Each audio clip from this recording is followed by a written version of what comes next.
You know, for as long as this game has been going, I realized that there are a lot more units defined by a singular gimmick than I was really letting on. You know, stuff like Edelgard and Gale Force. That's probably the most prominent example because she's like the most popular character in the series, but looking back on it, there's a lot of characters that could kind of just fall into this sort of gimmicky spectrum of they're always going to have something associated to a specific effect, and I kind of wanted to talk about that because there's a lot more than I really thought there was going to be. And when I say gimmick, I mean it's not probably going to be along the lines of like always a flyer or infantry, because I don't really think that's a gimmick, or always a lance, because I think that's just, I don't know, IS being lazy at times. Either way, I would imagine that like defining a gimmick would be like, oh, you get like a brand new type of Gale Force like Edelgard gets like every time, but you know, something people associate a certain unit with or any sort of character with. That's what I really want to talk about. Although we already kind of talked about Edelgard, there's probably another prominent example that I think most people also really know about, like Ike and Aether. He also has a bunch of distant counter stuff, but that's mostly just every alt barring Brave Ike, I assume,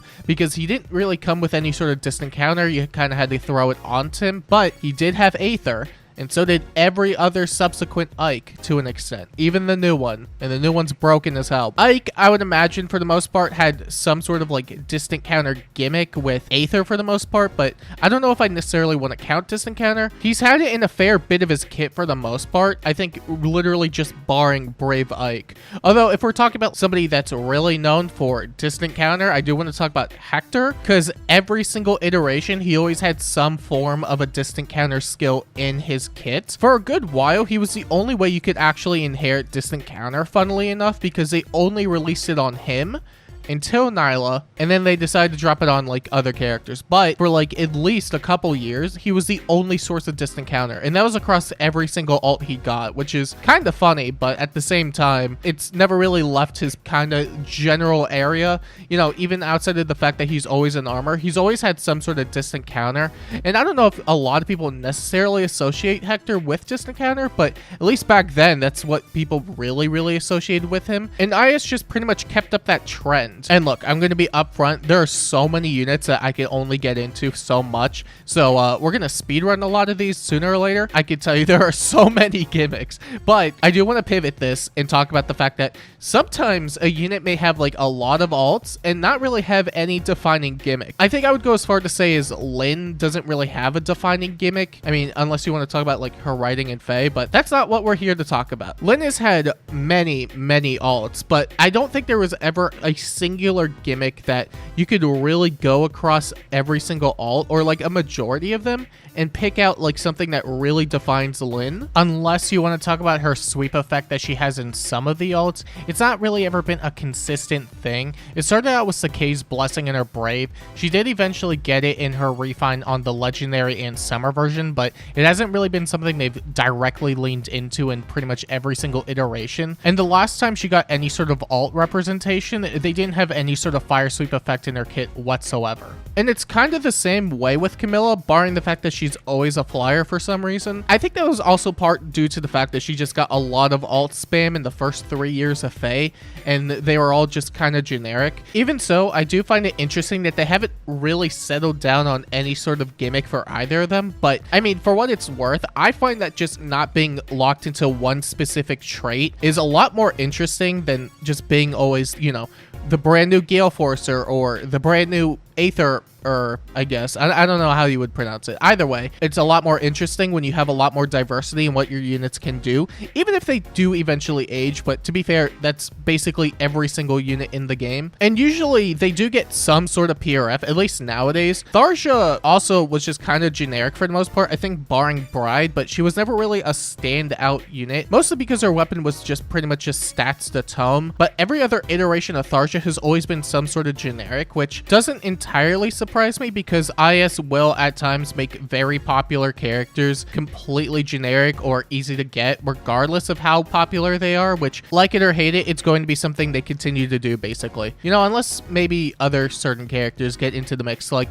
Three Houses Lords. Well, I mean, barring Claude, I guess. I don't think they're really going to continually make them generic or easy to get, but I think Claude's a bit of an exception there, mostly because he got an alt like 3 months prior to the winter one, and I think they were not going to be ready for a bunch of backlash on that one. Either way, Dimitri eventually got into the role of true damage based on his attack, which may seem a bit more of a stretch comparatively to other stuff, but ever since Legendary, I'm pretty sure, barring Fallen, they've always tacked on some sort of true damage into his kit somewhere, even going as far back as giving OG Dimitri some sort of true damage in his refine. Brave also got it, but he also got true damage reduction. Summer and Winter also have that. Meanwhile, with Claude, he always had some sort of first hit damage reduction properties, and it was the same thing with Dimitri as well, where they went back to their original form and gave it to them in their kit. It started out with a Legendary, of course, because he had Fallen Star. They gave it to a Summer version. His Wind version also got an upgraded version of it. Now it worked against Brave attacks. The Winter one didn't have anything like that, but he was also free, and I don't think IS was really going to put any sort of free Fallen Star or Deep Star on a unit like that. Although, I look back at Shez, and he also got the same weapon as the unit on the banner, but yeah, I don't know. Sometimes their priorities are weird, even when it comes to 3 houses. Barring base female Shez, they've all had some sort of Brave effect tacked onto their kit, and with female Shez specifically, you know, again, barring the base version, she's always had an effective against all gimmick, which is not what most people define her with, because her Legendary version, even to this day, is still a pretty competent player phase nuke. You also have a lot of other Brave hitters that have generally had Brave in their kit somewhere, such as Reinhardt, Pala, barring the spring versions, and Altina, who also always got distant counter and a piercing special. They really front-loaded her with like every single ult. It's kind of crazy. You also have other OCs such as Dagger with Pathfinder, Fiorum, who had damage reflection, their special, you know, again, barring other certain alts like New Year and Bride, but Bride's whole gimmick was shutting off every single dancer in the game for a while, and it was very, very good. Shout out to my Aether Raids carry for like at least a couple years sometime in the game. She was very awesome. And you also have Golvig with a ranged Gale Force, which is really, really cool. And it does stand out comparatively to Legendary Leaf because she's usually able to use a damaging special. Leaf has to be able to give up his special damage in order to get Gale Force, but usually the weapon that he gets intact with it is very good comparatively. I will say though, sometimes a gimmick just isn't really remotely interesting outside of the fact that they're just kind of stuck in that role. Like every single dancer named Azura, Ninian, and Dorothea. Also fairy OCs because they always have to be dancers. They do get new dances, which is cool, and they get like new weapons and do whatever, but I've never really found it to be interesting. Mostly because it's the same song and dance, pun intended. I guess Chrom and Lucina would also fall into that mix since they both have PRF assists that allow them to act again, but I think it may be a bit different, mostly because it's a lot more straightforward to dance a unit versus Chrom and Lucina. Well, I mean, it's also very straightforward to just use an assist, but I think there's a lot more interesting things that you could do there comparatively. Although, to be frank, not every gimmick is always going to be interesting no matter what. Sometimes they're just kind of tacked on because, you know, the characters associated with it, like Micaiah and Armor Cav effectiveness. Ooh, ooh, ooh. Yeah, is not for... what else? You have Tiki and Dragon effectiveness. I would actually associate Dragon effectiveness with Tiki more than most other characters because barring the summer version, the first year one, every single Tiki has had Dragon effectiveness somewhere in their kit. You can make a similar case to Marth since a fair amount of his alts do have Dragon effectiveness somewhere, although a fair bit of them also have built-in Vantage, so I'm kind of leaning towards both in some sense, although I guess it's just kind of picky-choosy depending on which ones they really want to go down, but more often than not, it does also have Dragon effectiveness. Sheeta, you could also kind of argue that, but she's kind of been in that weird spot of just having effectiveness against a lot of stuff, and I think one of the more standout things about Sheeta is that she's always had effectiveness somewhere, you know, again, barring some certain units, but generally speaking, she's had it somewhere. I think the fact that a lot of her alts have had some sort of coverage against some sort of weapon type or movement type has always been one of the defining factors of Sheeta, especially back when she first came out and people were kind of questioning why she didn't have something like Wing Spear, although she did eventually get Wing Sword, which is kind of sort of the same thing.